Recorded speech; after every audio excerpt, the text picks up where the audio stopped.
Hello, friends. This is Mike Williams. Today, Steve Fawber and John Lennox return to the show for part 3 of the team's research into the standing stone located on Billy's farm.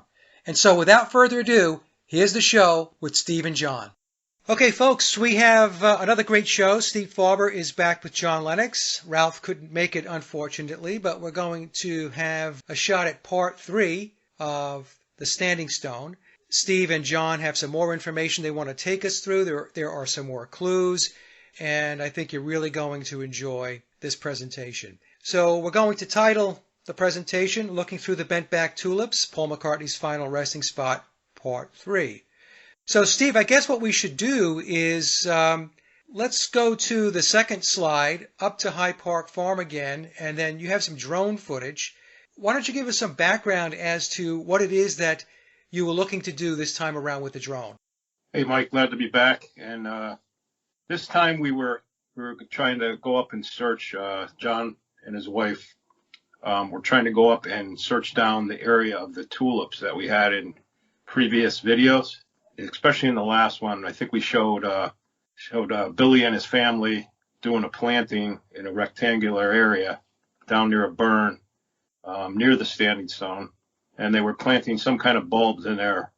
So this was the time that tulips come up, and they would have definitely been up, but we couldn't get the drone in far enough because there's a new lock on the gate. So that was a little bit of a bummer, but we were able to get a drone in part way. So at least you could see how desolate the land is there. Okay, so we will get to the chart with the lock on the gate. This is very interesting. We'll talk about that. Because obviously, for that to have been done, it means that Billy is aware of the work that you've been doing and the presentations. So, and I know, like I said, we'll talk about that some more, especially with regard to one of the songs that's on his McCartney 3 album. So, the next slide you have here says, what will our foxes find? And Steve, just remind the audience about what the fox is, what you believe it means within the context of Billy.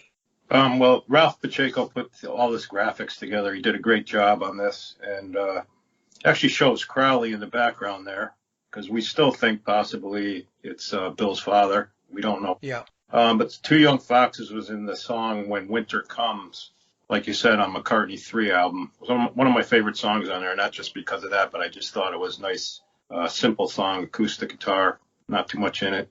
But there was a thing about the foxes, and I thought the mending the gate part and all that, you know, it meant about John and his wife going in there, and they got to fix the fence, you know, put some kind of lock on it, which is apparently what they did. And as John could tell you, that was wide open before. That gate was wide open, no lock. So they definitely don't want people in there now. If he was able to get in there, he could have driven up a little further, I believe, to go through the tulips and the standing stone again, but he couldn't get it through that gate. Okay, and you have the song lyrics there. Must fix the fence by the acre plot. Two young foxes have been nosing around. And so it's your thought that perhaps the two foxes are John and his wife. Yeah, that's what we thought, that it might have been added. I guess that song was written before that. And one of the people that helps inform me told me that that song was written earlier. You know, whether that part of the lyrics or not was in it, but it was written much earlier than when John and his wife went up to the farm. It seems like it could be a coincidence, but for me, that to be a coincidence the way it's in that verbiage, I think not. Yeah, and whenever they say a song was written back when, that doesn't mean that's when the song was completed. So the music may have been written, or he had the melody, and then he reworked the lyrics. I'm saying he, being Billy, reworked the lyrics to be able to tell this particular story. So people have to be careful whenever they hear or read that, hey, that song was written back 10 years ago or whatever. Yes, that could very well have been, and it was pulled off the shelf, but that does not mean that that's when the song was completed, meaning the final lyrics, the final music, and all that. So, yeah. But I do find it to be quite a coincidence because we're going to get into it a little later. You also have some screen captures from one of Billy's videos, yes? Yep, that's correct. You were contacted by Tom, and it appears that your work might wind up in one of the footnotes in the new update to Memoirs, which is coming out in October. Yes, it will be in the new box set of memoirs, where they have the lyrics books and that set, where you can order it on that memoirs@paul.com. So it's going to be in the upcoming edition of memoirs, which is pretty cool. I can't say much more about it, but it's definitely has something about the Standing Stone in it. Two things. One, they put a lock on the gate, which means Billy and whoever's watching on Billy's behalf is perfectly aware of the work that you're doing and the investigation into the Standing Stone. And then if you end up in the box set that's coming out in October, I mean, that's good stuff. It means that people are listening and watching, and I would think that it means that your work has credibility. Okay, so very interesting. We'll look forward to reading the footnote when we get into October and the box set starts to ship. And the next slide, that's the gate. So, John, when you went in this gate the first time, did you go straight or did you make a left? How did you get to the farm? We stumbled upon it accidentally. We were driving up a little back road and you could see it from the side of the road. And we just turned up that wee, it's like a loggage road, see, where they cut down trees. It seems to be like that. It's a very rough road. And we just turned up there and drove, and we were literally a couple of miles from the farm at that point when we got out and walked across. Okay, so the road that you were driving on, is that the road here we're seeing? Yes. When you got there, John, were you surprised that the gate was locked? Yeah, I think I was, because the last time it was wide open. There wasn't a lock anywhere to be seen. And it was a combination lock. So I tried all the obvious numbers like 999666 and all that, but none that worked. Okay, very good. You probably should have tried his birthday. And then the next slide in, we have, these are stills I think you took from the first visit, yes? Aye, that's right. They're from last year. Okay, so folks, what we're seeing here on the left, that's Billy's farm. You can see the red doors. What are we looking at on the right here, this burn? That is the small, I can't remember the name of the burn. That's the small burn that runs round the back of the property. And that's just a couple of boulders that were sitting at the side of it. I think that's the same gate in the picture at the other side. In both pictures, it's the same gate. So the burn stream is quite close to the farm. I see. All right, very good. You can see the Standing Stone in that slide to the left. It's real thin up in the evergreens there. You can kind of see the outline. The upper left, yeah. I'll put a circle around it. Let's move to the next slide. And here we have, I've never seen this before, so I had no idea they had a statue of Linda McCartney holding a lamb. And so, Steve, what's significant about this particular image? When John couldn't get in the farm, figured, try to go in town and interview some people like we had tried to do the last time. Nobody wanted to talk. There was one person, he had met Jane Asher and Billy back in the day, but he wasn't willing to talk either. But this memorial, I guess, was planted when Linda died. And what I thought was interesting about it, in the foreground, you could see two very dark tulips. I think in the next slide it shows it close up, at least one of the tulips. Here again, like I'm in that kind of business, and to just have two tulips planted, it's kind of a little bit bizarre. I would think that they would do a grouping of them, like they did on some of the other flowers there. But to have two tulips that are dark like that, kind of a blood red, I thought, maybe one is Bill and one is Paul. It's kind of some kind of symbolism there. Okay, and where exactly is this, the statue and these grounds? Where is this? John could answer that, I believe. It's in the Campbelltown, actual town itself. It's a memorial garden to Linda. Okay. Now, this is interesting to me because Steve was just saying that whenever you try to engage the locals to talk about the farm, they don't say anything. They clam up. None of them wanted to be on camera or recorded, but the one guy that we spoke to was an older fellow. He was an ex-policeman, and he had met Billy with Jane Asher, so God knows how many times she was up there. It wasn't much. He says he also used to see Linda on a daily basis in Campbelltown. So I think this is a very good example of people that, in all likelihood, know that Billy is not biological Paul McCartney, yet they won't talk about it. And as you guys know, I'm sure you get asked the same questions I get asked. People will ask, well, how come nobody steps out to talk about this, Mike? How come friends, family, people in the business and so on don't spill the beans? And here we have a situation in Campbelltown where the locals, they stay mum. And I have to think, given the fact that they have a memorial of Linda McCartney, that it's out of respect, that Billy and Linda mean a lot to the town. So the good folks in Campbelltown are just not going to talk about it, and I'll bet that they're certainly not going to talk about it to somebody who is from out of town. That is completely off limits. So, John, what do you think? I think you're probably right. I think they just don't want to speak because how important they were to the town back in the day, and for the fact that people coming to the town to visit and things like that. But I just don't think. I think most of the people will know, especially the older ones. I think they will know, but they will not. They'll keep it in the town. They'll keep it amongst themselves. How big is Campbelltown? Is it a large town? No, it's pretty small. Okay, so that's what I thought. And so if you have a small town, they're also less apt to start talking because once somebody opens their mouth, it's going to become a problem, right? Because the rest of the population, the rest of the town is going to say, hey, what are you talking about that for? Aye, that's probably right. Yep. I don't think the rest of the town would be too happy with them.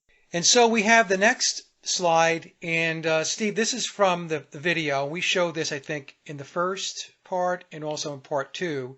Is there anything else you wanted to say about what's going on here? Pretty much said it in the other video. Again, it's an odd planting. People just don't go in the middle of a field and plant a bunch of bulbs, in a rectangular grave shape. It's very odd. And the burn, you can see that, I guess they call the streams in Scotland burns. And I believe it's called Punball Burn is how it's pronounced. And that seems to be right behind Billy there and Martha the dog. And that's where I was trying to get John to go see if we could get a rectangular planting come up in a video, in a video or a photo. I'd love to fly a plane over the place and just take a aerial photo. It's probably too late now. Anyway, this planting of the bulbs in that kind of a shape in the middle of a field just makes no sense at all. And I was hoping to capture tulips coming up there because I still believe they're tulips, and they could be other things, crocuses, they could be daffodils, but I believe they're tulips because of the song. Okay, all right, excellent. I've been asked a couple of times what my thoughts were about the band Famous Groupies. Now, some folks may not even know who the band is, but the thing about Famous Groupies is they play songs which are very, very McCartney-sounding songs, especially songs during Billy's Wings days. And the vocals are uncanny. And so I've had a couple of email exchanges with Kirkcaldy McKenzie, and Kirkcaldy is a member of the band Famous Groupies, and he gave me the green light to use one of his songs in my Decoding McCartney 3 presentation. And Steve, he gave you the green light to use his song Maggie's Farm in this presentation, which we're going to play in a moment, correct? Yes, that's correct. Yeah, probably when you're running the video, I believe you're going to probably have it up with the song. But yeah, if not, it's going to be somewhere in this presentation. But I was really struck by this song, especially because I believe Kirkcaldy has some tie-ins and with Bill somehow, and I can only speculate what it is, and I don't want to say anything. I do know some things, but I can't really say it. When people have asked me, I have said that's my feeling, and again, this is my feeling. I don't know anything for sure, but Famous Groupies is part of the disclosure process. And I got a comment the other day on my YouTube channel, and somebody checked out memoirsofpaul.com and said, hey, it's a very basic website. It looks like it's, from the 1990s or whatever. And, why wouldn't Billy have a flashier website? And I responded back to this person and explained that he likes to do things cryptically, doesn't want to create a lot of fanfare, a lot of splash. I mean, this is how Billy's operating with this disclosure. I mean, Memoirs itself is not on the New York Times bestseller. I mean, No Paul is Dead book is on that list. So he likes to do things underground. But the lyrics go like this. Someday they're going to tear down Maggie's farm. Someday they're going to burn down that old barn. Someday they're going to dig up all that land. Someday they're going to find that missing man. And then it goes on to say, somebody, somewhere let her down, and now Maggie can't be found. She ran Junior's farm into the ground. Maggie, Maggie, where have you gone? Somebody, somewhere let her down. Now Maggie's gone and can't be found. Everybody's saying we should burn the whole thing down. And then it ends with, Maggie, Maggie, where have you gone? Maggie, Maggie, What have you done? Maggie, Maggie, run. So very interesting lyrics. I think it's tying in Maggie May. It's tying in the song Junior's Farm. Yeah. It does appear to me, Steve, that Famous Groupies is singing about Billy's farm. Yes? Yeah, I definitely think so. And the fact that in the background you hear bagpipes, which, what do you associate bagpipes with? Exactly, Scotland. It's Scottish instrument, You don't usually hear, bagpipes in any other songs except for in Scotland, It's usually some kind of, instrument used over there. So him putting that in there, it really gives that Scottish feel to it. Because I've had other people say, well, it could be another farm in America. But why would they use bagpipes then? Right. But what I'm really trying to find out is who is Maggie. Even the creator of that song, or Kirkcaldy, basically doesn't know who Maggie is either. And these were ghost-written songs, so Kirkcaldy, I don't believe, writes them himself. Right. Now, I don't know if I'm allowed to say it. You can always cut this out, Mike, if we can't. No, he mentioned it to me, too. He said that his grandfather was the one that was the ghostwriter, Patrick. Right, yep. I even think I know who that is, but I promised him I won't say. So. Okay, that's fair enough. And it's on his website, Famous Groupie's website. Yeah. There's a blog entry that talks about Patrick McKenzie, and that Patrick was a songwriter and a ghostwriter for Billy. Now, Patrick McKenzie is not his real name, so there's still a mystery as to who that person really is. Very, very interesting, because like I said, to me, Famous Groupies, as soon as I became aware of them, this was a couple of years ago, and I heard the music, I said, okay, this has got to be part of the disclosure process, that at some point their role is going to be amped up as we move along. And as I mentioned in my video a few weeks ago, I think that it's possible that Billy probably has another couple of years left before he either A, retires or he departs from this physical realm. So I would expect that all of these disclosure threads are going to come together as we get closer and closer to the end. I think there's going to be a big crescendo. So, Steve, did you want me to run the drone footage? Yeah, with the song, I think would be great. He said we could use the song, which was really kind of him, I think. And I think he's going to get a lot of sales on that song after this, Okay. Is there anything about the drone footage, if I run it now, that you wanted to talk about, or just run it with the song? The one thing I could say is we didn't get anything with the tulips on it. We didn't even get close to the farm, which is a shame because you can only go a certain distance with this particular drone, which is a pretty good one. John bought it with his own money, and I was proud of him that he tried to get in there. But, what I think it does show is how desolate it is up there. I mean, if you're going to hide a body or bodies, it's a perfect place. There's nothing around there for miles upon miles. So what we're looking at here, because I'm running it right now, is that property the farm or no? Directly in front of you. You see the small copse of trees. It's just to the right of that. It's the middle copse of trees. It's there. That's the farm. You can't really see it because we're still too far out. Top center, John? Yep, that's that. There's not a whole lot up there. No, there's no other houses. I think John says there's a few farms close by. And the other thing, they're not farming on that land at all. Wondering why this land was kept other than what I think it's about, what other reason is there to keep that kind of parcel of land? And again, we should probably mention that the way this farm came about, biological Paul purchased the farm a few months before he passed away, which we believe was September of 1966. And the reasons that I read as to why he bought the farm was to alleviate some of the tax burden from the money that he and the rest of the Beatles were making, but specifically him because it was his property that he bought. And when he died, Billy inherited the farm.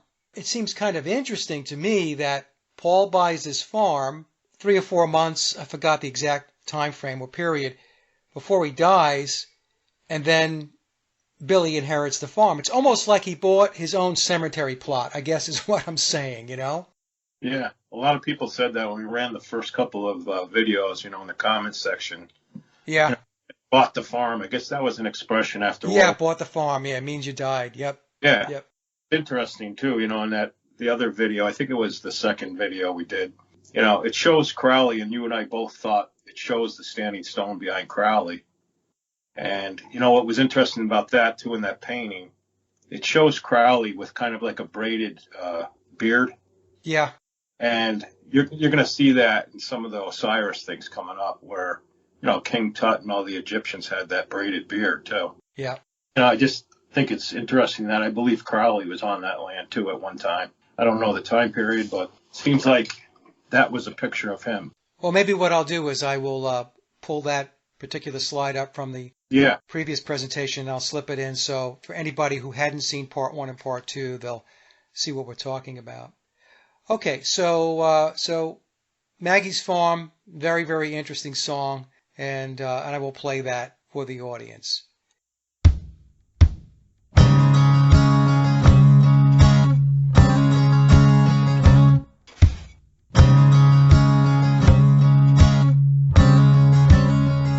Someday they're gonna tear down Maggie's farm. Someday they're gonna burn down that old barn. Someday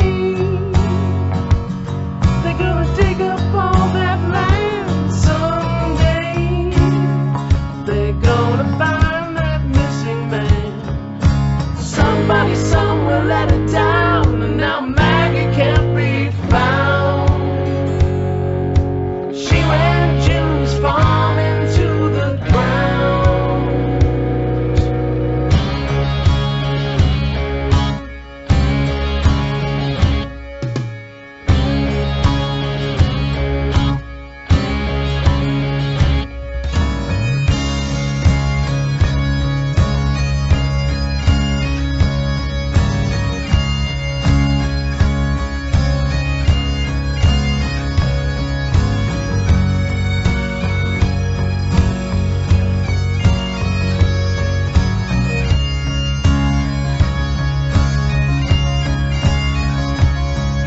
Somebody somewhere let her down, and now Maggie can't be found. She ran Jim's farm into the ground. Maggie, Maggie, where have you gone?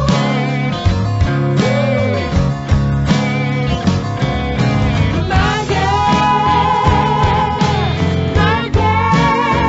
where have you gone?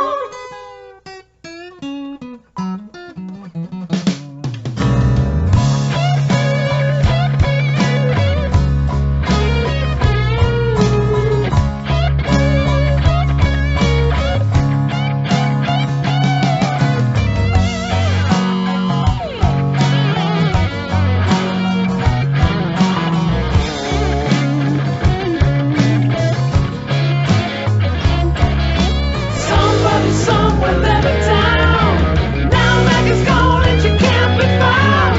Everybody's saying we should burn the whole thing down. Maggie, where have you gone?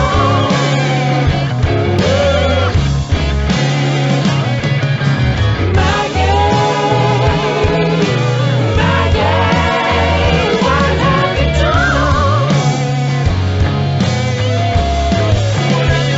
done? Maggie, run. So the next slide in is from page 146. Is this Memoirs of Billy's Back? Memoirs. I just saw that. I guess it's the 50th anniversary too of the Ram album. The sacrificial stuff. I keep having arguments, like I said, on the written arguments, but on sacrificial stuff. A lot of people don't believe it, and I believe it's still going on to this day. All these sacrifices, and at least since the Robert Johnson days, and before that, in biblical times, they sacrificed lambs. So I believe there's some kind of power or in a ritual like that. The Mayans did it. So I just thought this was an interesting page in Memoirs. Well, people who want to argue it and go into denial is because they don't understand how this realm really works. And they don't understand that the people who control are occultists. And they are engaged in magic, and they are engaged in ritual. And it is something that's difficult to get your head wrapped around. If you don't know about it and it's never discussed, then you're just going to think that it's crazy talk when it comes up. But for those of us that have taken a look into how the controllers operate, we know that ritual sacrifice is something that they do. The 27 Club is loaded up with artists that made it big and then hit the age of 27, and that was it. They were gone. The other way that it's done, if you don't pass away at a young age, is you will live a long life, but you're going to work and work and work until you drop dead. And this is what's happened to Billy. This is what's happened to Mick Jagger. This is what's happened to Bob Dylan. Yep. If you look at the band Def Leppard, I mean, these guys are non-stop touring all the time. So all of this fame and fortune comes with a price. And Billy calls it in memoirs death for success, which means you enter into a Faustian bargain, a deal with the devil, to have your life script rewritten. And when it's rewritten, you're going to have the fame, you're going to have the fortune, you're going to have a long-lasting legacy, which is the case with the Beatles and in particular with Paul McCartney, but it comes at a price. So when you make that deal, when the devil comes knocking, he's going to get what it is that you owe him. The most famous dialogue was between Bob Dylan and Ed Bradley. Yes. Going back about 20 years ago, I think it was, when Bob Dylan talked about making a deal with the chief commander. Yep. Who was he talking about? So anyway, now the interesting thing about this particular page in Memoirs is Billy's talking about the sacrifice, and it's on page 146. 1 plus 4 plus 6 equals 11, a master number in the occult and Freemasonry. One of the things that you will note, or you should note if you're reading Memoirs or if you're reading Billy's back, is the page numbers mean something. All right, so in this page, I'll read this, Steve, so you don't have to. The name Ram, R-A-M, replacing A. McCartney, is in capital letters on the album, and Billy's talking about his Ram album. It reverses as Mar, M-A-R, for its hidden sacrificial meaning. The sacrificial substitute for the man is marred by the holy offering. The essentially plain song, Ram On, repeatedly telling me to do my ram work, furthers this idea of some religious sacrifice. In ancient sacrificial rituals, they cut out the heart. In a symbolic shadow, Paul's heart, as all else taken from him, was given to me, his heir. Remember, it is a reversal. Instead of the ram being made the sacrifice, it is the man, the dead Paul, whose heart is given away to the surviving ram.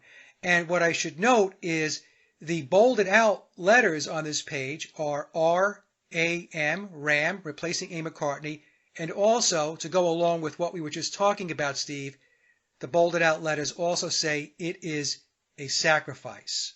Yeah, kind of gives you chills, when you read that stuff. To me, it does anyway. So. Yeah, this is the thing. There are dark aspects of the book. There's no doubt about it.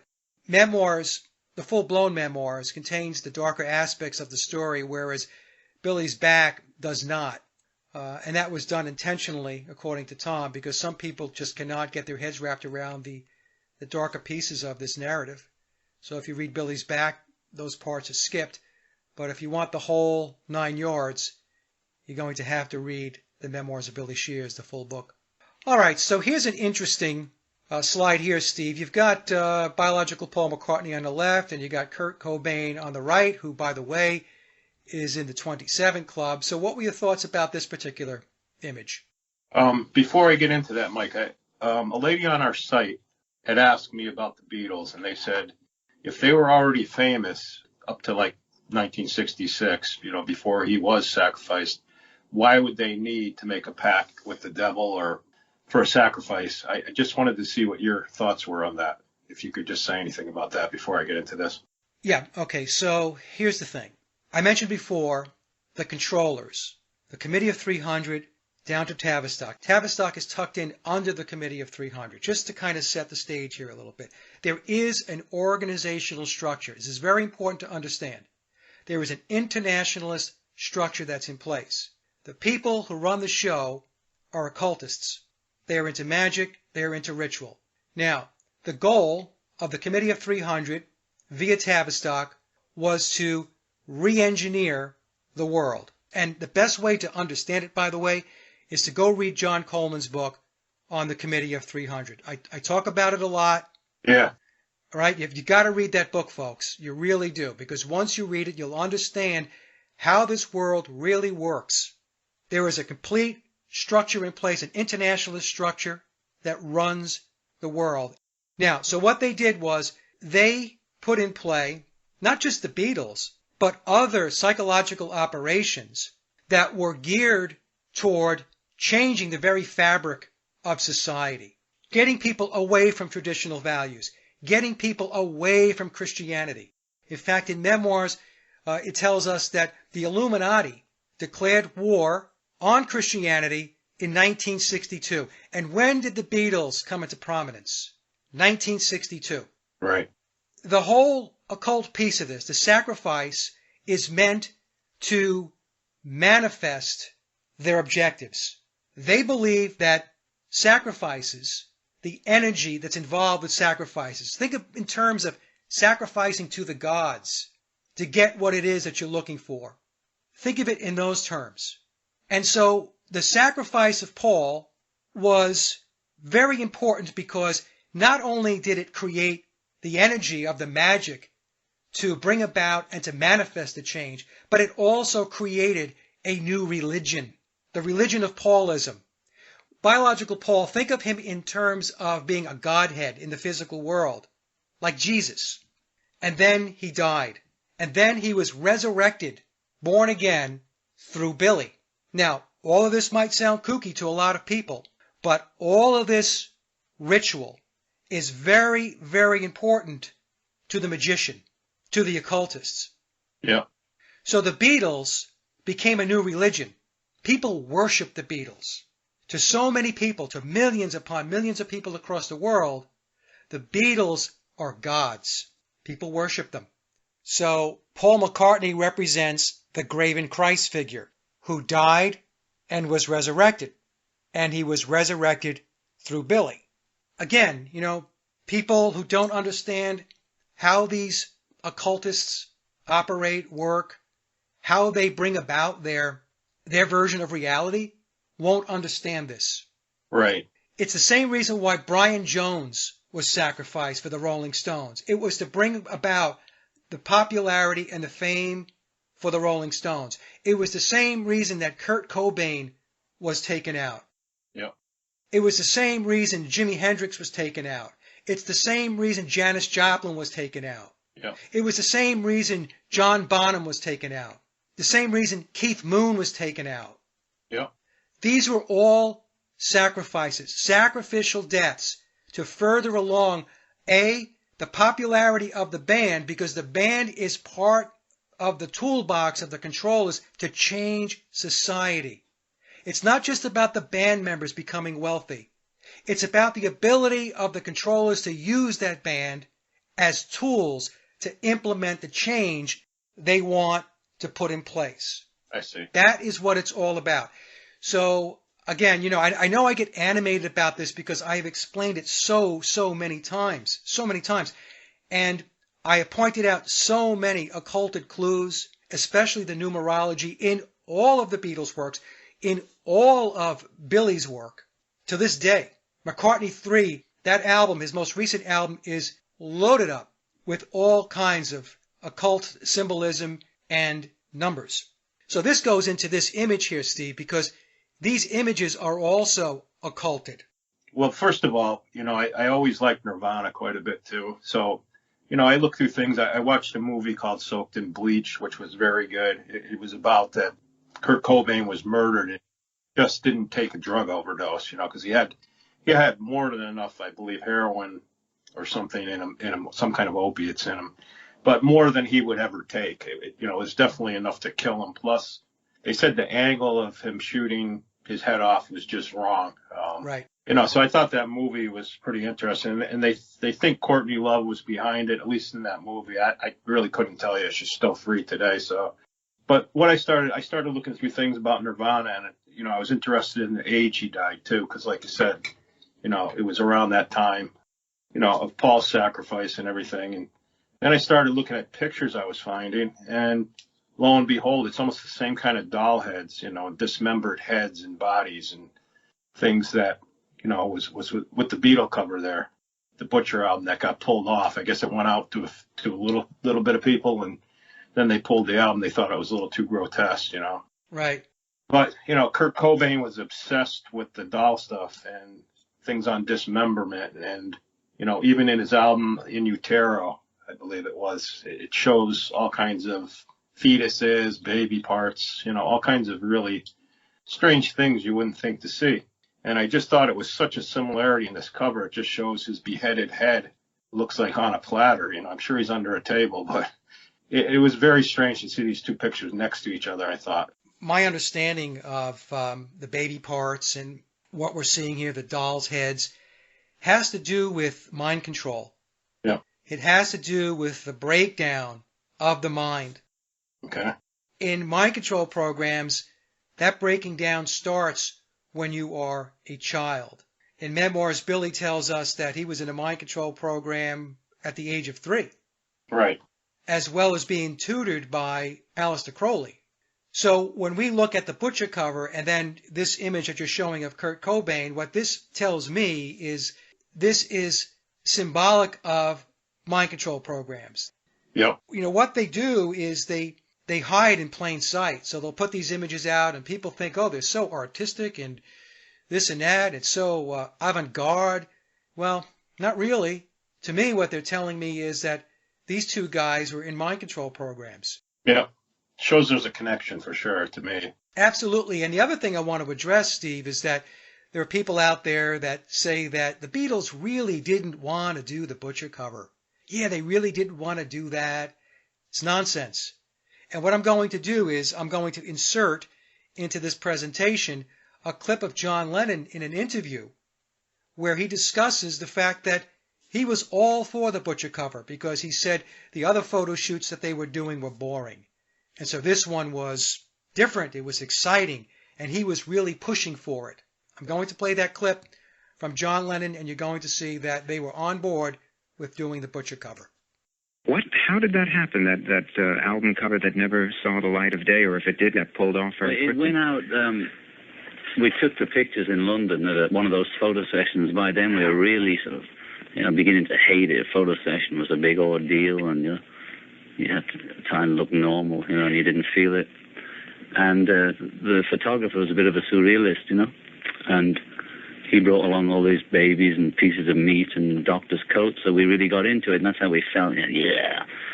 So we I especially pushed for it to be an album cover, just to break the image, Mm-hmm. And it got out in America, and they printed it. About 60,000 got out, and then there was some kind of fuss, as usual, and they were all sent back in or withdrawn, and they stuck that awful-looking picture which you have in front of you of us sitting, looking just as deadbeat, but supposed to be happy-go-lucky foursome. You look very unhappy. Yeah, right. So we tried to, do something different. Album covers were much simpler then, right? Just a cover. You just walk in, take your photo, and walk out. Mm-hmm. Especially in America, because we made only, say, 10 albums, actually. In America, there seemed to be 30 of them. And so we would design a cover or have control a bit more of our own covers in England. But America always had more albums, so they always needed another picture, another cover. We used to be very upset because England would have 14 tracks per album, and then we'd only get 12. Well, we used to say, why can't we put 14 out in America, and stop them? Because we would sequence the albums, how we thought they should sound, and we'd put a lot of work into the sequencing, too. And we almost got to not care what happened in America because it was always different. They wouldn't let us put 14 out. They said there was some rule or something that we... And Greed, I think. Well, whatever it was, They just... And so we almost didn't care what happened to the albums in America until we started coming over more and noticing, like on the 8 tracks, they'd have outtakes and mumbling on the beginning, which is interesting now, but it used to drive us crackers because we'd make an album and then they'd keep 2 from every album. Okay, so you have here a slide that talks about doll parts from Courtney Love.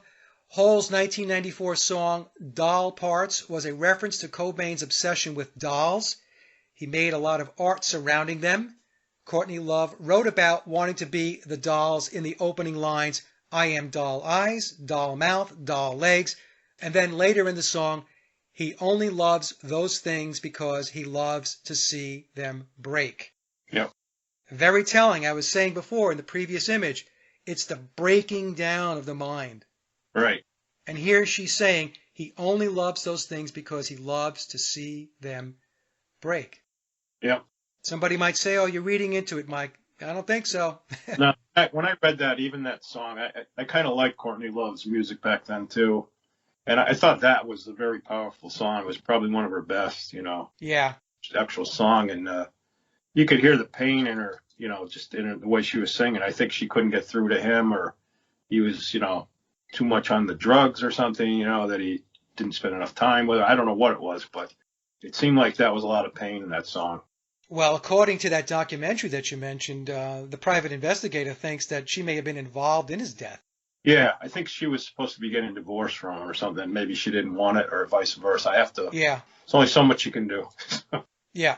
Okay, so the next slide gave us a definition of dismember. So what's this all about? It said that he liked to collect dismembered doll parts, or, his favorite thing to do, this is Kurt Cobain I'm talking about, was to go into a medical supply store where they had like fetuses and then break them apart, small children type of thing. It was a very bizarre thing that he was into, I guess. But this dismemberment thing, I even worked in an insurance company at one time, and they talk about the word dismemberment. It's if you get in an accident and lose a part. But I also thought in the way of a dismember of a band member. You take one away, that's kind of a dismemberment of the band. I'm just saying what comes to mind to me. The definition of dismember, to cut off or destroying the limbs, members. They use the words members or parts of, to break up or tear into pieces. So, to break up a band, which is what happened with the Beatles too, in a way. Yep. So I thought I'd throw that word out there. It's interesting. Okay, and we can certainly apply dismember to the butcher cover. Yep. Okay, the next slide leads into was Kurt Cobain and Paul McCartney sacrificed? So based upon what we just talked about, Steve, I'm going to say that, Memoirs tells us that biological Paul was sacrificed, and it's very possible that Kurt Cobain was also sacrificed, because that documentary, I forgot the name of the documentary. Soaked in Bleach, I think it was. Soaked in Bleach, yeah. The private investigator that was looking into the Cobain death, yeah, he had some serious doubts about, like you said, Steve, whether it was a suicide, which was how it was classified. Right. Right. So something happened. So there was foul play, is what this private investigator had concluded. So, was it a sacrifice?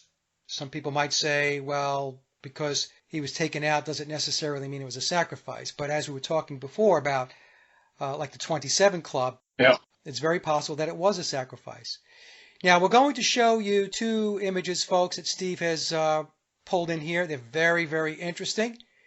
And so the first one, Steve, is Cobain again, and he's got sunglasses on. Yeah, 1960-some type of sunglasses on there. But what's interesting when you see the next slide, and also David Grohl, the other band member who's with the Foo Fighters now, the lead member of that, who's playing guitar instead of drums now. In Nirvana, he was a drummer, obviously. But I thought it was cool. It showed the one-eye symbolism again there, too. So that's pretty much a big clue that they're part of the whole mind control thing. Yep, I'm going to read something that I found. Yeah. And this comes from a site called monkeyandElf.com. And the title of the article is The Sign of One Eye, Origin and Occult Meaning. And so I found something very interesting, Steve. It says, covering the eyes by wearing a helmet, sunglasses, etc., can mean a mystery, a failure to see the whole truth, or a hoax. The eye often means judgment and power. And this came from the Dictionary of Symbolism from the University of Michigan. So very interesting. So the sunglasses could mean a mystery, a failure to see the whole truth, or a hoax. Okay, and so if we go to the next slide, we've got this image of Paul McCartney and there's a gal wearing the same sunglasses that Kurt Cobain had in the previous image. Yep. And it's interesting, the NASA suit, too. I'm not sure. It was around that time period, I guess. Yeah. But they're very bizarre-looking sunglasses, you know. It's just a little bit weird that you have Cobain wearing the glasses and then you have the same glasses in an image with Paul McCartney. It's a little weird. Yeah, Audrey Hepburn had also worn those glasses in a white outfit. I didn't have the picture, but, you know, I found her with the same sunglasses on, too. It's some famous designer. Yep. What I think is interesting even to this day is David Grohl is very involved with Billy. Yes. He plays with him a lot. I think when he was inducted in the Hall of Fame or something, you know, he played there, played Hey Bulldog, the whole bit. Right. And also, recently he just did another video that you might have seen with Mick Jagger, who's also Tavistock, you know. So he's very involved with these same type of people. Kind of shows you they're all in that club, I believe. You know, I could be speculating again, but sure looks that way. Yeah, I would agree. Grohl is definitely in the club, and it's almost as if he worships Billy. Yep. In the videos I've seen. Yeah. Okay, so some food for thought, folks. The glasses, the sunglasses, does it mean something? Does it not mean something? I don't know. In any case, it's kind of strange that we see them in a Kurt Cobain image and then we see them in a Paul McCartney image, a biological Paul McCartney image. All right, so the next slide is we're getting into some more of the whole Billy and Vivian Stanshall from the Bonzos, and I'm assuming Ralph put this together? Yeah, he's really good at it. And he always tells me, he goes, the eyes line up and everything falls into place from there. And he's done some, you know, with other types of people, and it never matches up. But one of the reasons I wanted to throw these in there, again, I have so many people, especially on other PID sites that I belong to, they don't believe in the Stanshall thing. They just can't fathom it. I totally 100% believe it now. But I think in the beginning, I remember asking you, and you had done that video, you steered me to your video on the Stanshall Acral connection. And, you know, now I can't unsee it, but before I couldn't see it. So I understand some of these people, but I just wanted to drive it home again that these are some new ones from Ralph, and I think they're very good. Well, the problem with some folks that are looking into the Paul is Dead research, Steve, is that it's not that they don't see it. They don't want to see it. That could be. Yep.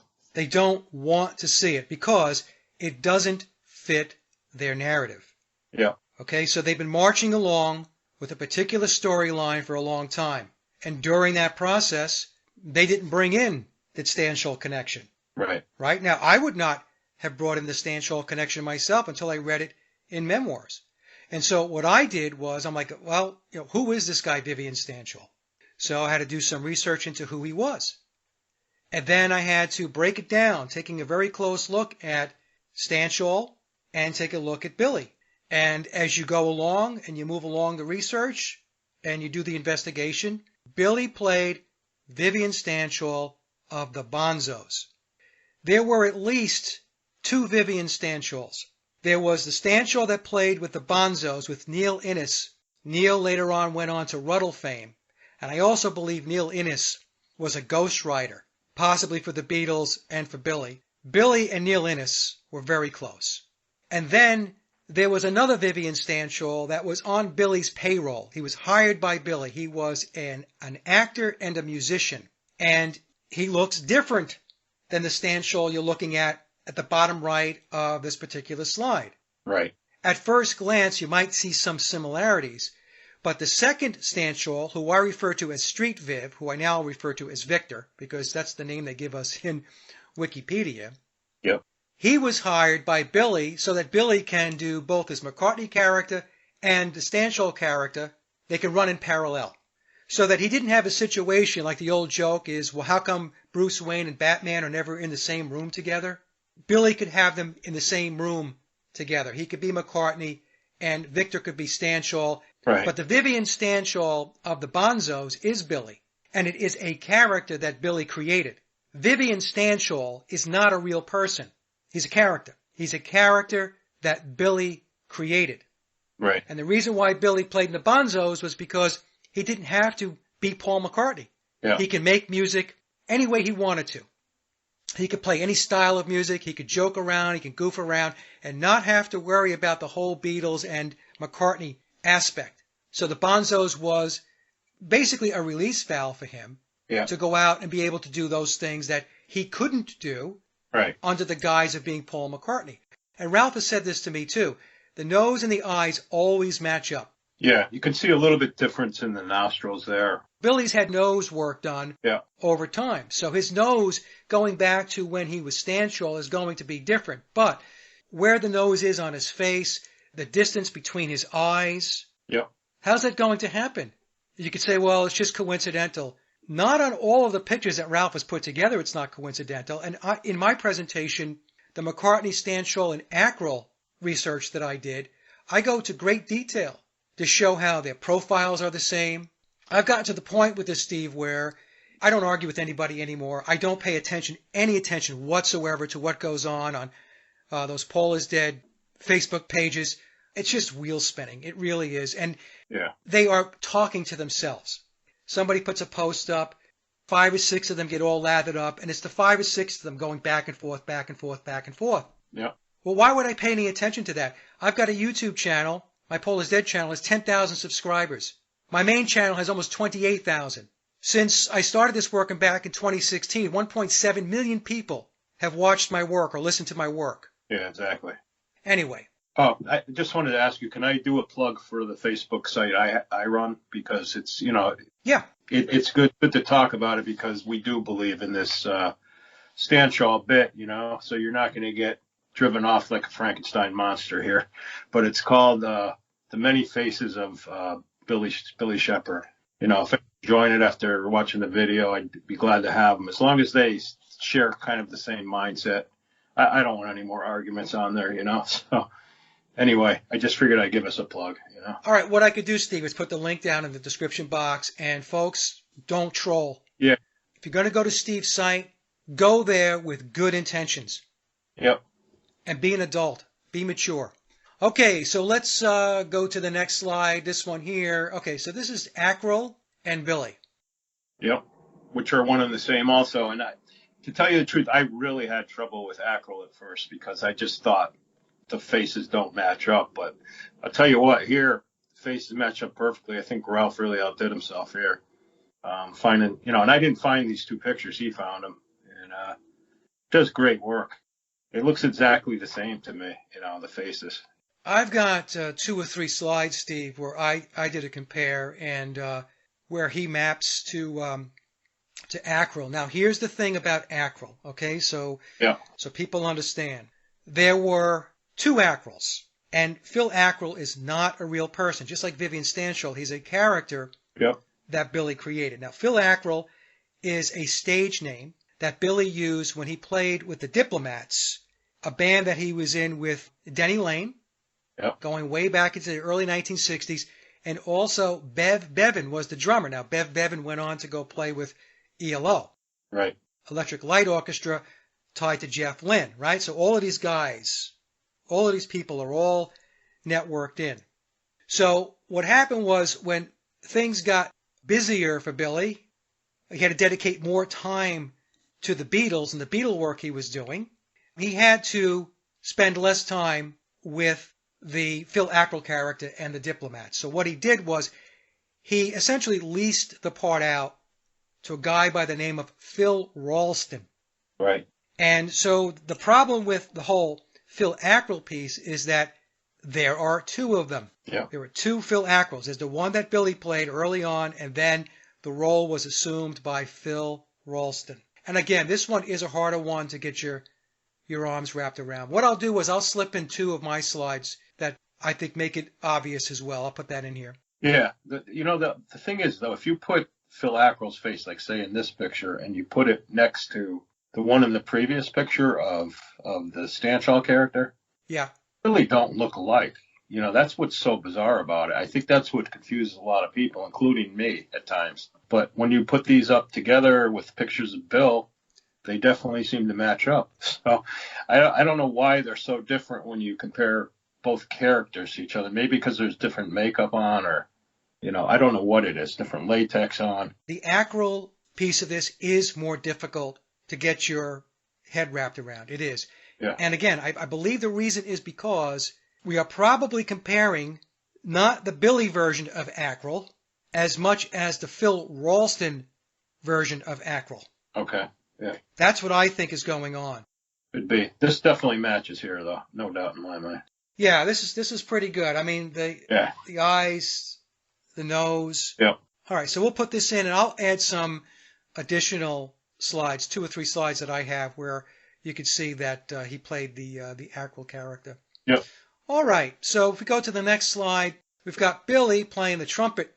Then the slide after that, we've got Viv in blackface, not exactly politically correct, Right. playing the trumpet as well. And there's a story out there, of course, that people believe that biological Paul McCartney could play the trumpet because the official narrative says that his father bought him a trumpet. Do you know that story? I heard it, yeah, but I've never seen him playing it, let's put it that way. But I've seen Billy playing Exactly. it. Stanch. Yes, and Billy plays it as Stanchel. So, yeah. Okay, so we'll put those 2 slides in there as well. I just threw those in there because, similar type of thing. So. Okay, yeah, no, good. It's fine.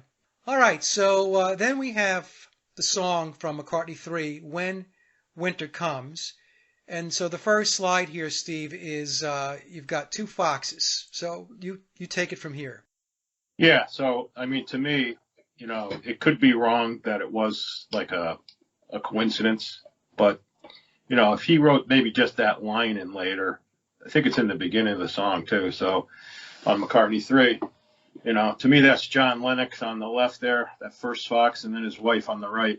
They're at the gate at Hyde Park, It shows Yep. to me clearly that that's what they're doing there. They're going through a fence. He said the gate was open, but still, in the song it talks about that they must mend the fence by the acre lot. 2 young foxes have been nosing around, so there they are. And then we've got them now. The next slide shows them, obviously, that they've gotten past the gate. So John and his wife are now walking on the property. It mentioned a lot of reeds in the song, too, and I believe those are reeds in the picture on either side. And I haven't watched the video, so this is from Billy's video? Yeah, you really should watch the video, Mike. It's great, Okay. Shots from the video, so I just, took my iPhone and just snapped it at different parts that I thought were interesting. Kind of freeze frame it. But then we've got this guy here. We don't know if that's Billy or not, but what are your thoughts about this? I believe it is Billy at Hyde Park, and, it has the full beard and the longer hair, more of a farmer type. And then you see the 3 beetles in the back as sheep. You could see like sheep on the hill. They're very abstract, though. At first, I didn't even think those were sheep. I wasn't sure what they were. Yeah. But I believe they're sheep, showing his legs. And it's got the black cat in there, which is also, I think they're in a lot of occult things, like the black cat, if it crosses your path. It just happened it happened to the guy in front of me. So, I always kind of freak out if I see a black cat and it goes across the road. The other interesting thing I noticed about this particular image is the guy has reddish hair, which is what Billy has. Yeah, exactly. I think I even mentioned that before. I thought it was kind of reddish hair. And I sent a picture recently. I don't know if you can throw that in there at all, but I sent you a picture where Bill just recently, he doesn't dye his arm hair anymore, and it's very reddish hair on his arms. You can actually see the red hair. Yeah, I have that. I downloaded it. I'll put that in. Yeah, even at his age now, it's showing red hair on his arms. And I remember him saying in memoirs he used to dye all his body hair. So, Right. That all adds up. And then we've got 2 kids playing with a wheelbarrow. Yeah, which is his children from that time period. And, now they're grown kids now. But at first I thought that was the shepherd's crook in the wheelbarrow. But, as you said, it might be the shovel. Yeah. But the shovel also, when they're planting the bulbs, it has that flat top handle on it, similar to that. And what I thought was strange about it, why was the cat so high up like there, that black cat again, going across that? It's almost in the shape of a cross, like a crucifix, with the cat up there. So, I'm just seeing these strange symbolisms in there. Like, what is, maybe they had a black cat at the farm. I didn't research that. Maybe they did at the time, but it's kind of in a strange spot. What cat do you know jumps that high in the air? All right. And then the next image, we have 2 lambs, black and white. Yeah, the black sheep of the family, and Duality. yeah, the duality of black and white, which Bill uses a lot, like in that Who Cares video I keep bringing up. Right. There's tons of black and white images, and there you go. You got black baby lambs, sacrificial lambs again. I guess this is Linda.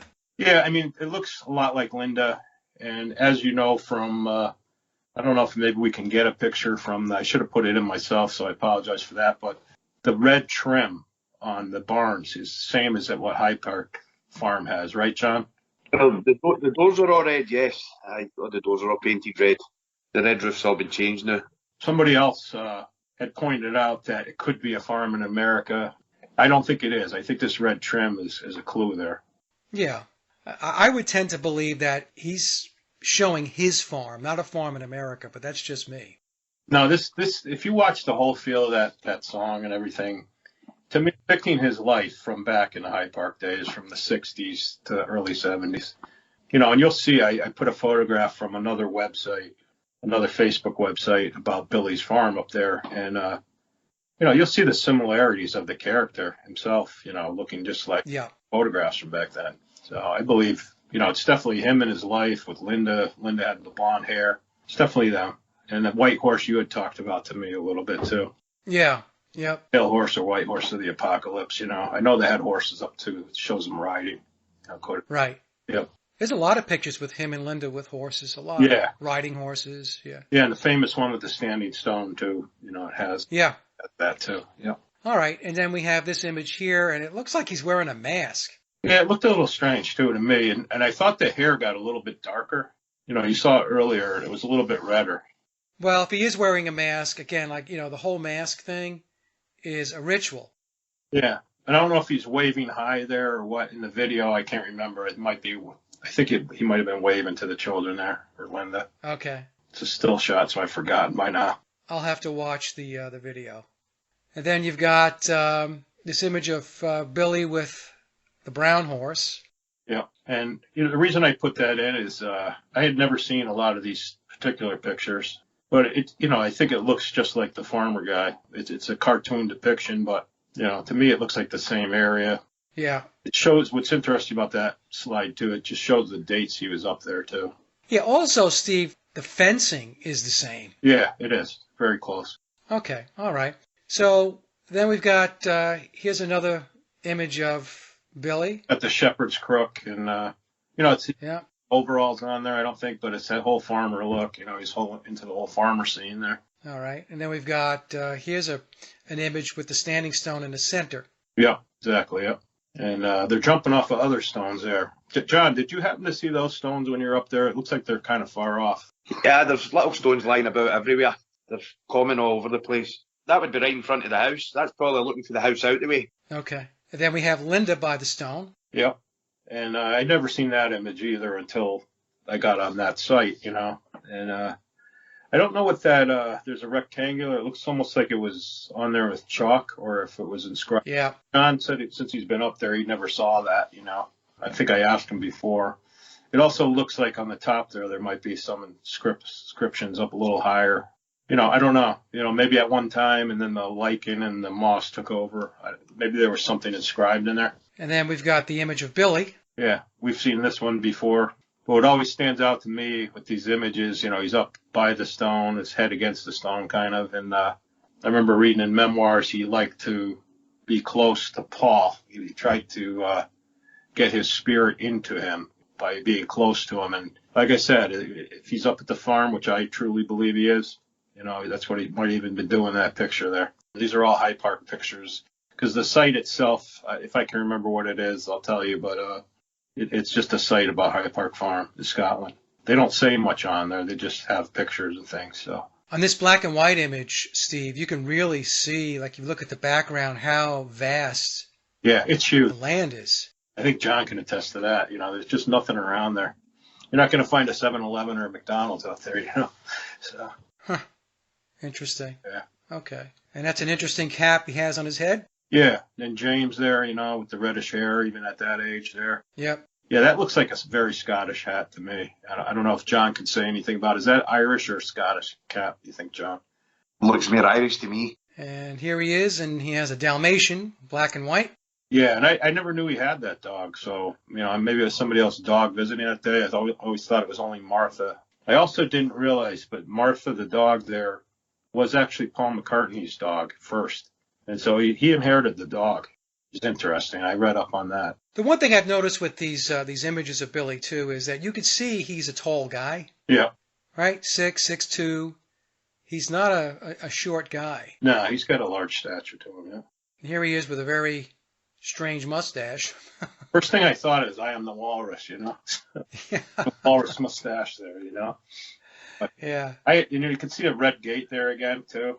Yep. Into the red. And then we've got this image, which I always thought, I know you have the crook there, but his face always seemed very weird to me in this image. Yeah. Some people definitely think he has a double. Yeah. And I've heard a guy mention more than a few times that the film with the reporters is his double. And part of it was also being that I guess he couldn't grow a beard within 2 weeks as full as it was. That could have been makeup too. I mean, actors can put on a fake beard for sure. Look, I was told that from the very beginning, each Beatle had 3 doubles. So there were 4 of each. So the original, the real Paul McCartney, the real John Lennon, and then there were 3 doubles or lookalikes. So each Beatle, John, Paul, George, and Ringo, all had 3 doubles or lookalikes, and that's from day one. And in memoirs, Tom tells us that Billy still has a double today. So again, when we look at these images, folks, it is hard to tell sometimes who you're looking at because they went to great lengths to create these doubles and these lookalikes. And what I've mentioned, Steve and John, in a couple of presentations that I did, that what they were looking to do, especially with Paul, was to create a composite view of Paul McCartney. So if you go through the timeline and you look at the different images of Billy and doubles and lookalikes, right, you're going to see that there are definitely differences in facial appearance. But the way they rolled this psychological operation out was to get people acclimated to seeing somebody that kind of looked like Paul McCartney, and then they put him within the context of the Beatles, they put him in the context of Wings, they put him in the context of Billy doing his solo work, and what happens? People just say, oh, that's Paul McCartney. right. So to me, what they did was they created a composite personification Right. of this character named Paul McCartney. So this one always bugged me a little bit because I don't know about that picture. But in any case, he's got the shepherd's crook again. Yeah, and I can hear what you're saying about that because when you watch Let It Be, that album, I'm sure it's going to be kind of butchered up with the new movie, but I see such a different nose on Bill in Let It Be, like it's more like a Paul nose, and then you see him with the hook nose in many other photos or videos. So sometimes he has a hook nose, sometimes he has a straight nose like Paul. It's very, very odd unless it's different prosthetic noses. Yeah, it could be prosthetics. Yeah. A lot of this stuff is still an enigma. But what I always tell people is that what we can be sure of is that the guy that's playing Paul McCartney today and has been playing the part as the primary replacement is not Paul McCartney. Nope. That's the thing we have to go back to. Sometimes people want to just nitpick it and say, what about this person? What about that? What about this image and that image and so on? And they go back and forth, back and forth, back and forth. It's not productive. Yeah. It's unproductive because what we're getting away, we're drifting away from what we're supposed to be majoring in. And what we're majoring in is the guy today and the guy that has been with us publicly since the release of Sgt. Pepper is not biological Paul. No. And as I've mentioned, folks, doubles and lookalikes were used. And so many images have been doctored along the way as well. So combination of doctored images and photographs of doubles, lookalikes, along with the real deals. And what you have at the end of the day is a very, very muddy bowl of soup. Yeah. I mean, every once in a while, I'm thinking, what if he is still alive and this is all for publicity? I mean, because that's what they said back in the day about the Beatles doing it for publicity. But then when you look at all like the almost forensic evidence of photos and everything else, there's just too much. The heights, everything. There's too much for him to be biological Paul.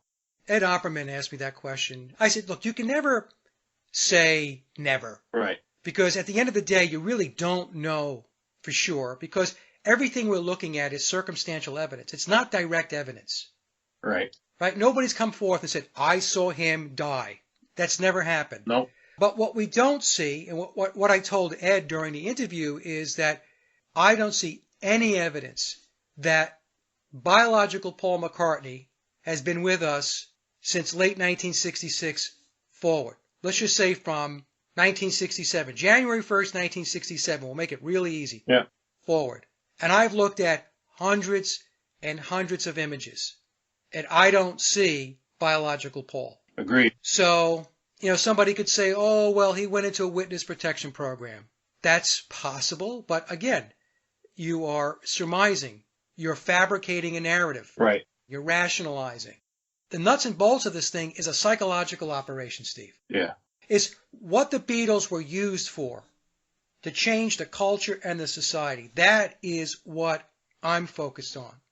All this other stuff is sideshow stuff. It's sidebar stuff that it's just bantering back and forth and arguing and debating and throwing rocks at each other and all that stuff. I don't care about that stuff. What I care about is the psychological operation and how it was pulled off. That's what I think that we should be focused on, or at least that's what I'm focused on. Right.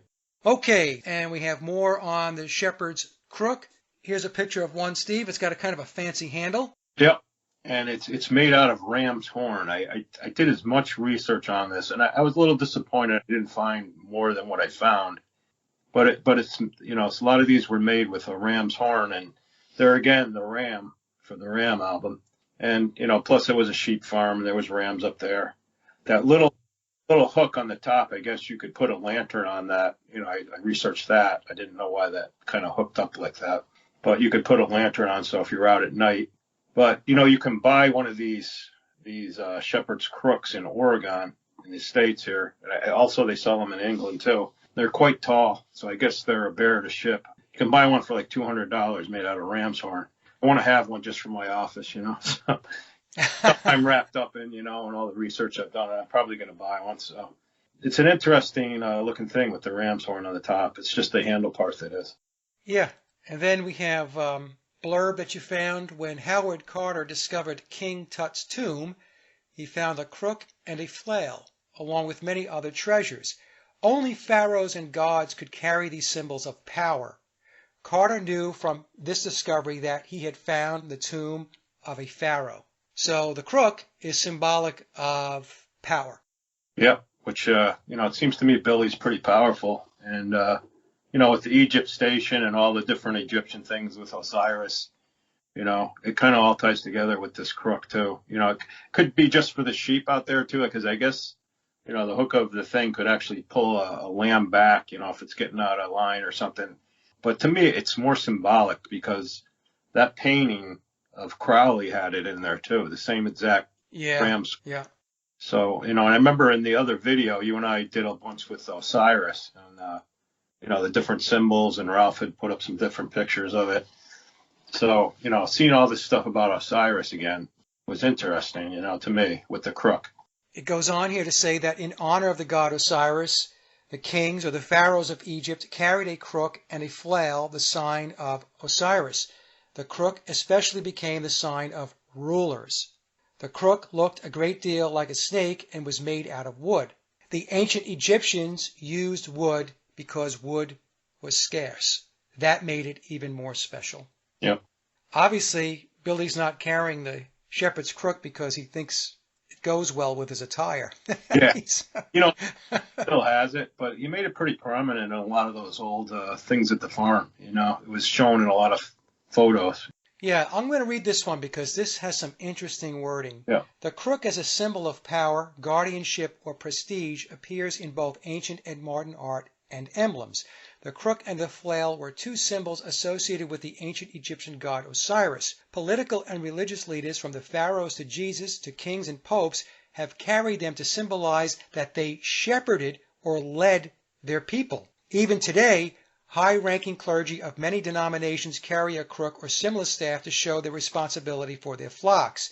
Legend has it that the candy cane, shaped like a simple crook, got its start as long ago as 1670, when the choir master at the Cologne Cathedral handed out sugar sticks in the shape of a shepherd's crook among his young singers to keep them quiet during the long living creche or creche ceremony. So this is interesting to me, Steve, because they talk about that they shepherded or led their people, And what I was talking about before about Paulism being a religion. Yeah, I was thinking the same thing. So what were the Beatles doing? Yeah. The Beatles had the shepherd's crook. Yeah. And they were herding the flock down a new path. Yeah, definitely. Okay, and so that leads us to this picture here, Steve. There's another image you have of a crook. Yeah, I was trying to find as many as I could made out of ram's horn. So this is different than Billy's crook. Similar design. It doesn't have that little flip up for the lantern part, though. You know, the guy told me a lot of people request to have them made out of the ram's horn. Why, I don't know. I think that really ties in, though, to the Ram album, the whole bit. You know, to have it be made out of Ram, I thought it was interesting. Yeah, okay, yep. And then we've got this image. Yeah, now a lady from our site, the Many Faces of Billy Shepherd, posted it up on the site. And the one on the left is Stan Shaw, and Ralph had done a morph of that, too, into Billy.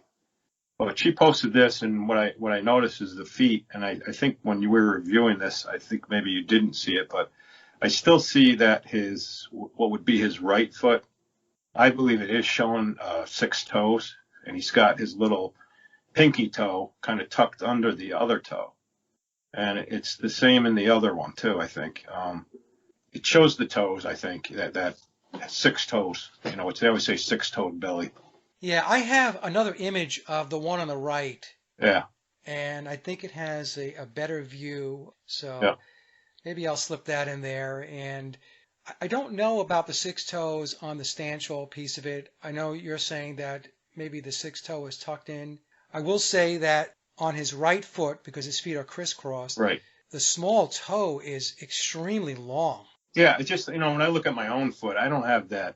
My foot doesn't go right around the outside of, if that was a small toe, it doesn't go around the outside of it. It kind of blends in.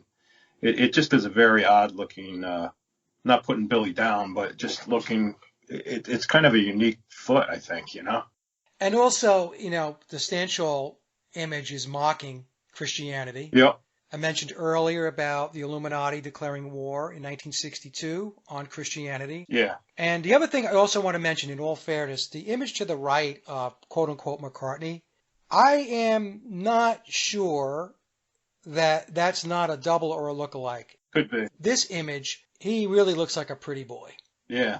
In this one. And you can see how his chin is kind of squared off. And right. I don't know, there's something about that particular version of McCartney that I always questioned.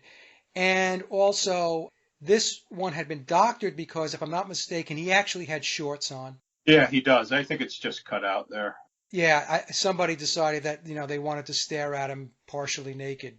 Some weirdo. Okay. I thought it was interesting to put the two next to each other, though. I don't know. Yeah. No, it's good to look at this stuff. It really is. And folks, you can draw your own conclusion. Right. We're not trying to steer you down a particular path. You know, look at this stuff, research it, investigate it, and come up with your own ideas and thoughts. Right. So then you have a blurb up here that says, this is Paul McCartney's standing stone situated in a small field just a few yards to the west of the house on his High Park estate in the Mole of Kintyre. It stands 9 feet 6 inches above the ground. So we have 9 and 6, and 9 plus 6 is 15, and 1 plus 5 is 6. So we have all the occulted numbers in there again. And then we have, again, an image of Billy in front of the stone. Yeah. And I didn't know this, Steve, but Martha, the dog, is buried there as well. Yes? Yep, next to her master, I believe. So that's what all these videos have been about, you know. I think, like I said, I believe he inherited the dog from Paul when he died. It shows when she died there, I believe. I think the year it might have there. Yeah. It says she passed away at age 15. 1 plus 5 is 6. Right. In 1981 at High Park Farm. And Martha was born on June 16th, 1966, the day before McCartney purchased High Park. Okay, so he actually purchased the farm near his birthday. Right. And this is something I didn't know either. You pointed this out when we spoke a couple of days ago, but if you invert Rubber Soul, you get Abbey Road, or what appears to be Abbey Road. You know, they talk about how the backwards talking and backwards writing, but you know, you can kind of see the A, B, B, E, Y on the bottom. Yeah, that I see, yep. Also, thought it was interesting, Rubber Soul, Abbey Road, you know, together. Yeah. And I can't take total credit for this because I believe somebody posted this on the site. Okay, yeah, no, this is good to have in there. People can stare at that as well. And then we have, well, this picture is shown a lot, and I guess the reason why you showed it was because it ties into Billy's video, Who Cares? But this is, if I'm not mistaken, this is Tara Brown's car, right? Or at least that's what we're told. And that's what I'm confused about. If it's Tara Brown's car, the one in Who Cares, the video there, and I've seen that car depicted many times. Why is Bill driving Tara Brown's car, And then he's got the lady with the red hair in there. I forget the actress's name, but she's in the Who Cares video, and they're being chased by a mob. So I still think, he died Princess Diana style, Paul.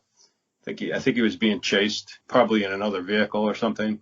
And I believe he crashed because of that, That's what I was told a few years back. A source had reached out to me and said that the car accident was actually engineered to happen, and that people that were responsible for forcing the car accident actually ensured that he was dead after the accident. This is what I was told. I mean, I don't know how true it is, but I mean, it sounds like a possible scenario. Yeah, and it says in memoirs he picked up Donna, I guess it was. It wasn't really Donna, Yeah, so, I think this actress, even though she looks like Raggedy Ann a little bit, I think she was picked up, the same way as this Donna was there. Shows her getting in the car, they drive off. So I believe he's depicting definitely the crash of Paul. Okay, in the next picture we have Sean Lennon, and you said that's his girlfriend? Yeah, his girlfriend. And the reason I wanted to put that in there, the black and white sort of look of it, and, as you said, Sean, with a witch's hat. Yep. The witchcraft, too. What I thought was interesting is that her hair looks a lot like the character in Who Cares? She looks, just has the same look in that photo to me. Yeah, I'll have to stare at this a little bit. Yep. And then there's the number 6 on the bottom left. Yeah. And I would love to get a close-up. I'll see if I can do it, of the what Sean is wearing, the necklace. Yeah, I wonder what that is, too. Yeah, I'm sure it has some occult meaning. Yep. I mean, it goes nice with his witch's hat. Yeah. All right, the next image, I've seen this before, too. This is like predictive programming. Yeah, I never had seen that before, and it looks like he's dead, So Yeah. arms like flailed over, like he has no life to him, and Pete Best there. So this is back in the Hamburg days, right? I would think. Yep. Or the Cavern Club. Yeah, back in Hamburg in the Cavern, back in the 1960 to 62 period. Yeah. Never saw that photo. I thought it was interesting, so I figured maybe a lot of viewers haven't seen that one. So. And then we got this image of somebody on Billy's farm. I'm assuming it's his farm where they're shearing. Yeah, it's up at High Park, and somebody tried to show me a picture of who they think that is, and I didn't think the guy looked like it at all. But this was a post from me on my site there, and I just happened to think that the guy on the right lower, because you were talking about doubles, awful lot like Bill. I mean, to me he does. He's got the hat on, so I can't really tell because of the hair. I still think he has a similar build to him in the face and profile. I don't know what you think about it, but I'd never seen that before either. But he's shearing the sheep. I mean, he could just be a farmhand that kind of looks similar. Yeah, to be honest with you, I mean, I don't see the similarity. If you blow that up, I probably should have done both blow-ups of it, And he has a hat on? Yeah, he's got like a one of those beanie hats, sort of. Okay, it's hard to see here. Okay. Otherwise, I was going to say, at the very least, they have the same hairstylist. Yeah. You blow it up, though, you can really kind of see it looks like Bill a little bit, He doesn't have the beard, so there again, like you were saying about, in that other picture, it kind of throws you off. I'm just thinking out loud sort of thing. That's how I found out a lot of things, by thinking like that, so. Well, like I said, we'll let the audience take a look at it. They can decide for themselves. And then we have... this is his daughter's shop, right? Yeah, Stella McCartney, that black and white motif. And I read that it has stones from High Park Farm, So this whole standing stone thing, to me, has a lot of prominence, Yeah. I guess those are put in there as seats. They must be real heavy to put them in a store. Yeah, I thought that was interesting, though. Could be she just wants to reminisce about High Park in those days when she was raised up there. But she's a big designer, as you know. And she does have the black and white thing going, that's for sure. Yeah, a lot of black and white coats and black and white pocketbooks you can see in her store. I think the store is in London. It could be in New York City, but I believe it's in London, if I remember correctly. But, it had a whole blurb about it, so I thought I'd throw it in there. Yep. And then we've got Billy's with the shepherd's crook once again. Yep. All right. And then we get to some art. Yeah.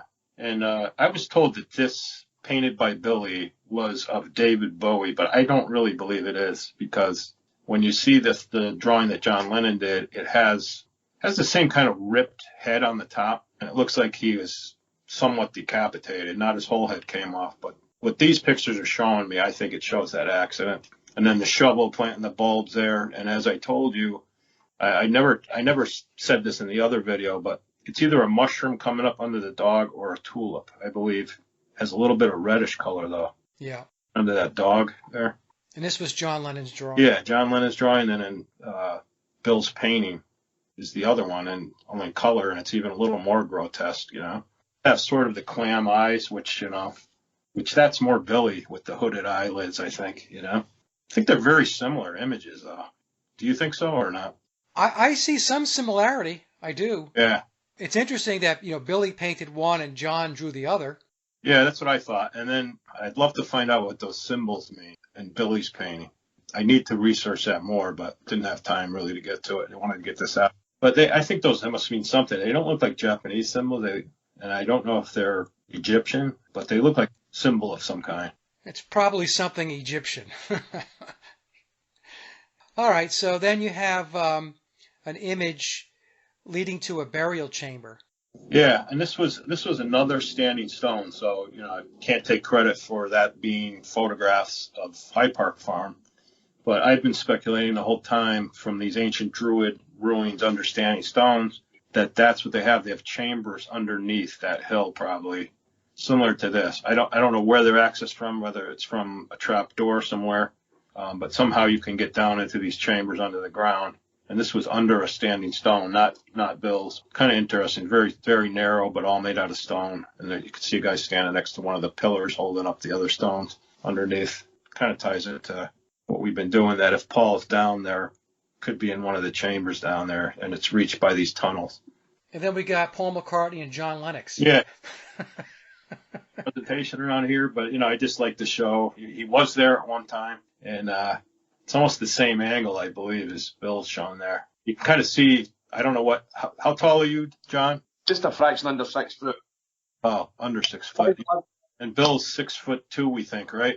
I pegged him at around 6'2". I mean, we're talking about when he's younger. Today, because he's older, he may have shrunk an inch or two. So I say between 6 and 6'2". Yeah, and he's a little more forward of the stone there, too, but he looks very tall. A little bit taller than John, anyway. You know what's interesting about this picture, this image of him on the left, yeah.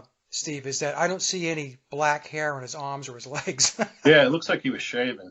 And then we have this picture here before we wrap up, and I guess that's the stone back to our right, which would be off Billy's left shoulder. Yeah, I always thought that it was, but then I've seen some other photos where it shows. Yeah. And I don't believe it is the stone.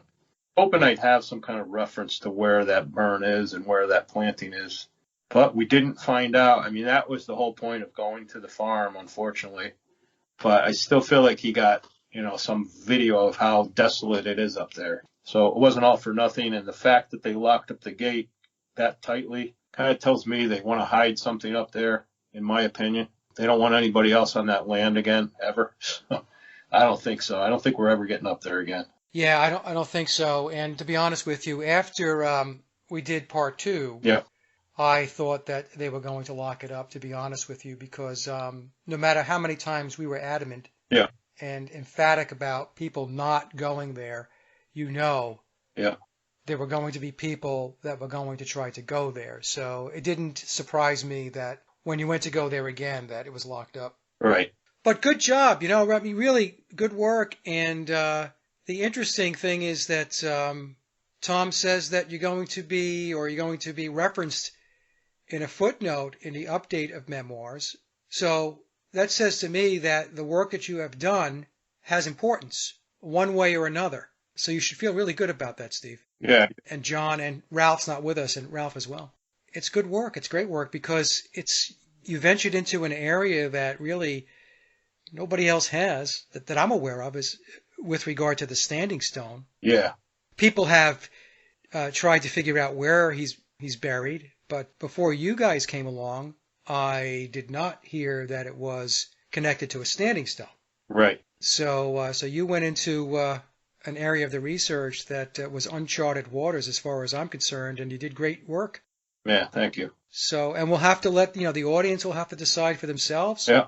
We're not here trying to convince anybody of anything. We're just presenting research. Yeah. And if it resonates with you, fantastic. If it doesn't, that's fantastic too. Well, Steve and John, thank you so much for coming on, and I'll try to have the show out as soon as I can. Okay, great. Thank you so much, guys, and we will talk soon, and great job. Thank you.